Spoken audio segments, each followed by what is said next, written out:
یہ بتائیں آپ کی نظر میں موجودہ دور میں کون سا ایسا صحافی ہے جو صحافت کا اس پہ پورا اترتا ہے؟ 3-4 نام لے دیں. حامد میر صاحب کی یہ اچھی بات لگتی ہے، وہ سب کے ساتھ کھڑے ہوتے ہیں. اتنا میں آپ کو بتا سکتا ہوں کہ بہت طاقتور لوگوں سے جا کے ملے تھے. عمران ریاض کی رہائی کے ایک شخص قید میں ہے، باہر اگر کوئی واقعہ ہو جاتا ہے تو آپ اس کو اس کا ذمہ دار ٹھہرا سکتے ہیں؟ یہ عمران خان کا 9 مئی پہ پہلا ری ایکشن تھا. ملک کا ریسورس استعمال کر کے اچھا کام کر کے رات کو گھر واپس جانا، اس کے لیے جینا محال کر دیا ان لوگوں کے لیے جو کہ پیراشوٹ سے آئے تھے. زبردست اوپینین کریٹ ہو گیا تھا 9 مئی کے بعد کہ پولیٹیکل سپیس بند ہو گئی ہے. پولیٹیکل پارٹیز خود سٹیپ بیک کر گئی ہیں بہت ساری چیزوں سے، کیونکہ واقعات ہی ایسے ہوئے تھے. اس میں کوئی خوش ہونے کی بات نہیں ہے کہ یہ سوچنے کی بات. بطول صاحبہ یہ بتائیے گا، آپ جو گفتگو کر رہی ہیں اولڈ اسکول آف تھاٹ نہیں، یہ ریئل جرنلزم ہے. نہیں، میں مانتا ہوں، آئی بلیو ان اٹ. یہ بتائیں آپ کی نظر میں موجودہ دور میں کون سا ایسا صحافی ہے جو آپ نے پیمانہ پڑا ہے صحافت کا اس پہ پورا اترتا ہے؟ 3-4 نام لے دیں.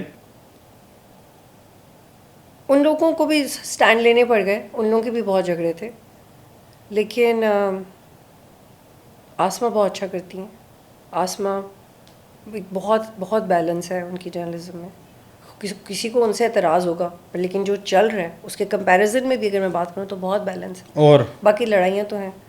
حامد میر صاحب کی یہ اچھی بات لگتی ہے، وہ سب کے ساتھ کھڑے ہوتے ہیں. وہ کوئی ان کا دوست ہے یا نہیں ہے. ہاں، وہ تو عمران ریاض خان. یہ حامد میر کی بات اچھی لگتی ہے مجھے. عمران ریاض صاحب جو معاملات سے گزرے تھے، اس میں ایک شخص جس نے بہت زیادہ وہ آل دا وے جا کے ان سے ملے اور کوشش کی، وہ حامد میر صاحب تھے. اچھا، میں یہ نہیں، ان کی رہائی کے لیے کوشش کی. ہاں پورا یہ گروپس، اور اس کے باوجود کہ جو اپنا باقاعدہ عمران ریاض خان صاحب شدید تنقید کرتے تھے حامد میر صاحب پر، اور انہوں نے باقاعدہ، میں آپ کو بتا سکتا ہوں کہ بہت طاقتور لوگوں سے جا کے ملے تھے. ہاں، عمران ریاض کی رہائی کے لیے. دیکھیں، اور جرنلسٹ کو کبھی ان پرابلمس کا سامنا نہ ہوتا اگر ہم لوگ پہلے تو خود احتسابی، جو آپ نے جتنے سوال کیے، پہلا اس کا میرا جواب ہے کہ خود احتسابی ہونی چاہیے، آپ اپنا کام ٹھیک کریں. دوسرا ہے کہ آپ میں اتنا گٹھ جوڑ ہونا چاہیے بینگ جرنلسٹ کہ آپ ایز اے کمیونٹی بات کریں. مطلب ہمارے یہاں تو یہ ہوتا ہے کہ یار ایک جرنلسٹ کو بیچارہ کوئی فائر ہو گیا ہے یا اس کو کوئی پرابلم آئی، دوسرا کہتا ہے بھائی یہ تو جرنلسٹ ہی نہیں ہے. یہ میں نے نہیں کبھی کہا، یہ اب مجھے کہنا پڑے گا، کیونکہ اب واقعی ایسے لوگ آگے جو جرنلسٹ نہیں ہیں یار. اچھا، یہ بتائیں کہ میں تھوڑا سا گفتگو کو آگے بڑھا رہا ہوں. آپ نے عمران خان صاحب کو جو ریلیف ملا تھا عمر تا بندیال صاحب کی کوٹ میں، جس میں انہوں نے کہا گڈ ٹو سی یو، تو آپ نے اس پہ آرٹیکل لکھا اور آپ نے کہا کہ کیا آپ کو اس بات کی خوشی ہوئی کہ 9 مئی میں جناح ہاؤس جلا دیا گیا یا فوجی انسٹالیشن جلا دی گئی؟ آپ نے باقاعدہ خوب اس پہ آپ نے کہا آپ گڈ ٹو سی یو کہہ رہے ہیں ایک ایسے. ہاں، ایسے میں لکھا تھا. لیکن ایک سوال یہ بتائیں، میں اپنی انڈرسٹینڈنگ کے لیے آپ سے سوال کر رہا ہوں. ایک شخص قید میں ہے، کسٹڈی میں ہے، باہر اگر کوئی واقعہ ہو جاتا ہے تو آپ اس کو اس کا ذمہ دار ٹھہرا سکتی ہیں؟ بالکل. کیسے؟ بالکل. کیسے؟ This is the training that you have given to your followers and this is the aggression that you have taught them. یہ aggression ٹرکل ڈاؤن کر کے لیڈرشپ سے نیچے جاتا ہے. اور جس وقت ان کو وہ 72 آورس کے اندر ملا بھی تھی اسپیس، تو انہوں نے کہا تھا میرے ساتھ ایسا کریں گے تو ایسا تو ہوگا نا. So this was his first reaction on 9 May. یہ عمران خان کا 9 مئی پہ پہلا ری ایکشن تھا، کورٹ میں آیا تھا. جی یس، مجھے یاد ہے. انہوں نے کہا تھا کہ میرے ساتھ، اور بہت کیجولی کہ دیکھیں میرے ساتھ ایسے کریں گے تو ایسا تو ہوگا نا. کورٹ میں بیٹھ کے کہا تھا. ہاں، تو بس پھر ہاں، میں نے مجھے یاد ہے کورٹ میں کہا تھا. انہوں نے کہا تھا اگر دوبارہ کریں گے دوبارہ ہوگا. ہاں، تو یہ اور بالکل ذمہ دار ہیں. اینڈ ہمارے کس پولیٹیکل پارٹی نے ٹالرنس سکھائی ہے اپنے ووٹرس کو؟ ٹالرنس پیپلز پارٹی کا ایٹیٹیوڈ مجھے بہت ریزنیبل لگتا ہے as compare to other parties. 9 May کی complete responsibility P T I کی ٹاپ لیڈرشپ کے اوپر ہے.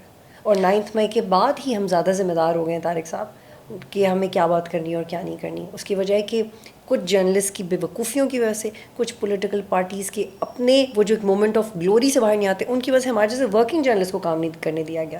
وہ بندہ جس کا شوق صرف کام تھا، اس کے لیے راستہ روک دیا. تو اب ہمارے جیسے لوگوں کو بھی جو ورکنگ کلاس ہے، جو صرف ورکنگ کلاس ہے، جو کہ جس کا کام صرف یار اپنے ملک کا ریسورس استعمال کر کے اچھا کام کر کے رات کو گھر واپس جانا، اس کے لیے جینا محال کر دیا ان لوگوں کے لیے جو کہ پیراشوٹ سے آئے تھے.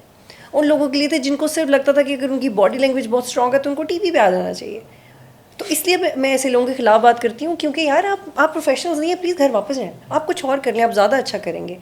اور یہ 9 مئی کے بعد وہ جو ڈیوائڈ ہے اس لیے زیادہ بڑھ گئی کیونکہ 9 مئی کے بعد پتہ چلا کہ کون سا جرنلسٹ اس چیز کی سینسٹیوٹی کو سمجھ رہا ہے. آپ کو یاد ہے ایک بڑا زبردست اوپینین کریٹ ہو گیا تھا 9 مئی کے بعد کہ پولیٹیکل اسپیس بند ہو گئی ہے. پولیٹیکل اسپیس کیوں کم ہوئی ہے؟ کیونکہ واقعات ہی ایسے ہوئے. پولیٹیکل پارٹیز خود اسٹیپ بیک کر گئی ہیں بہت ساری چیزوں سے کیونکہ واقعات ہی ایسے ہوئے تھے. تو اگر پولیٹیکل پارٹیز اسٹیپ بیک کریں گی تو ہم صحافی کیوں نہیں اسٹیپ بیک کریں گے؟ اس میں کوئی خوش ہونے کی بات نہیں ہے کہ یہ سوچنے کی بات ہے اور یہ سیکھنے کی بات ہے. اور یہ ہمارا ڈکلائن ہے جرنلزم کا طارق بھائی, یہ ڈکلائن ہے. And I am not happy about the fact کہ میرے بڑے ایشوز ہوئے. کس بات پہ ایشوز ہوئے؟ سوال کرنے پہ ایشوز. اب تو دل ہی نہیں چاہتا سوال کرنے کو. کون سوال کرتا ہے؟ کیونکہ کوئی تیاری کر کے نہیں آتا. آپ نے خواجہ آصف کا انٹرویو نہیں دیکھا؟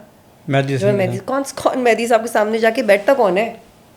جو مہدی صاحب کے سامنے جا کے بیٹھتا ہے اس کو پتہ ہوتا ہے نا کہ مہدی صاحب نے کیا سوال کرنے ہیں. اگر میں نے آپ کا انٹرویو کرنا تھا, میں نے آپ کے بارے میں پڑھا ہی نہیں, میں نے آپ کی ٹائم لائن نہیں کھنگالی, آپ کے آرٹیکل نہیں پڑھے, آپ کے انٹرویوز نہیں دیکھے, میں کیسے انٹرویوز کر سکتا تھا آپ کا؟ تو مجھے لگتا ہے کہ کچھ ان پروفیشنل وائسز کی وجہ سے پاکستان کا جرنلزم سفر کر رہا ہے, اور پھر جو دوسری سائڈز ہیں وہ ڈیفینیٹلی طاقتور ہو جاتی ہیں کہ آپ بیک فٹ پہ چلے جاتے ہو. اچھا, آپ نے ایک بڑا خاص انٹرویو کیا تھا اور تاریخی انٹرویو اگر میں کہوں, اگر پاکستان کی سیاست میں تاریخی انٹرویو کنسیڈر کیا جائے گا تو 2015 میں آپ نے جاوید ہاشمی کا انٹرویو کیا تھا. اور وہ ایسا انٹرویو تھا کہ وہ ہاشمی صاحب جب نون لیگ کو چھوڑ کے گئے تھے, ہاں ان کا پہلا انٹرویو میں نے کیا تھا, وہ جب پی ٹی آئی میں گئے تھے, پی ٹی آئی جب چھوڑی انہوں نے, اور وہ اس پیک پہ بطول صاحبہ آپ اس کا پیک یاد کریں, اس کی فیل اگر آپ کو یاد ہوگی, ڈیفینیٹلی یاد ہوگی کہ ایک دھرنا اپنے عروج پہ تھا, اس عروج میں کھڑے ہوئے عمران خان اپنا سیاسی ساری متاع سیاست کی متاع لیے ڈی چوک میں موجود تھے, اور وہ ایک روز گرجتے اور برستے تھے. اس میں سے ایک شخص اٹھا, اس نے کہا کہ یہ تو سارا ججز اور یہ ملے ہوئے ہیں آپس میں, اور باقاعدہ انہوں نے جو کہا, انہوں نے کہا جی کہ جو اس انٹرویو میں جاوید ہاشمی صاحب نے یہ کہا کہ انہوں نے بتایا کہ جنرل پاشا اور ان کے ساتھیوں نے عمران خان کو سپورٹ کیا اور ان کے جلسوں کو کامیاب بنایا. ان کا کہنا تھا یہ سب اسکرپٹ کے تحت ہو رہا ہے, وہ اس کا حصہ نہیں رہ سکتے. یہ پہلا تو یہ بتائیں کہ یہ انٹرویو کیسے ہوا تھا, یعنی کیسے آپ نے یو اپروچ جاوید ہاشمی صاحب, جب یہ سارا کچھ ہو گیا پھر آپ کو کیا سامنا کرنا پڑا؟ بہت شور مچ گیا ہوگا, کیونکہ یہ کہا جاتا تھا کہ اس دور میں, اگر بعد میں تو ظہیر الاسلام صاحب پر بات بھی آ گئی, وہ آڈیو لیز کا مشاہد اللہ خان صاحب نے ذکر بھی کیا تھا. ناظرین, مشاہد اللہ خان صاحب کا ایک انٹرویو بی بی سی پہ, انہوں نے کہا تھا کہ کچھ آڈیو ٹیپس ایسی ریکارڈ ہو گئی تھیں جس میں اس وقت کے ڈی جی تو ظہیر الاسلام صاحب تھے, ان کی آڈیو تھیں, اور سارا معاملہ تھا وہ باقاعدہ انہوں نے کہا جی وہ سنوائی گئی اور سارا معاملہ. یہ بڑا مشہور واقعہ ہے, یعنی اس وقت تو سب ایک پیج تھا, آپ نے یہ انٹرویو کر دیا, بہت دباؤ آیا ہوگا, بڑا شور اٹھا ہوگا, بڑا طوفان اور واویلا ہوگا. اس لمحے کے بارے میں بتائیے گا.